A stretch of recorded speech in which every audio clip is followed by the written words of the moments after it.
The reason why I'm here is to say thank you. Jestem tutaj, aby powiedzieć dziękuję. Thank you to all of you for being here. Thank you for taking the streets.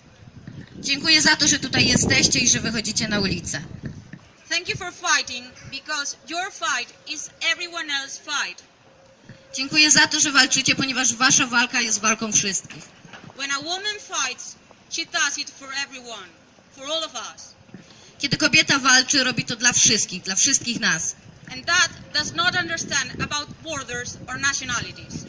I to nie ma granic ani narodowości. We are talking about rights and human beings. We are talking about equality and democracy. Mówimy o równości, prawach człowieka i demokracji. We want what belongs to us, and we have to stay together to get it. Chcemy dostać to, co nam się należy i będziemy stać za tym wspólnie. I'm here because of the people that fought for me before. Jestem tutaj, ponieważ ludzie walczyli kiedyś za mnie wcześniej. They made my life so much easier. Stworzyli to, że moje życie jest dużo łatwiejsze. So I'm here for all of you sisters. I'm here for all of us women. Jestem tutaj dla was wszystkie siostry. Jestem tutaj dla nas wszystkich kobiet. We are free human beings and we have a life and we have the right to decide about it. Jesteśmy istotami ludzkimi i mamy prawo o sobie decydować i mamy prawo do naszych praw.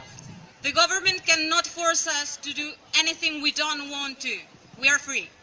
Rząd nie może zrobić nic, czego nie chcemy. Jesteśmy wolne. And I don't understand why my freedom bothers the government. I nie rozumiem, dlaczego moja wolność interesuje rząd. And why the government has the power to decide about it. I dlaczego rząd ma możliwość decydowania o tym. The power belongs to the people. So the right to decide belongs to us as well. Siła należy do ludzi i tak samo prawo do decydowania. And thank you and keep fighting. Thank you. Dziękuję, walczcie dalej.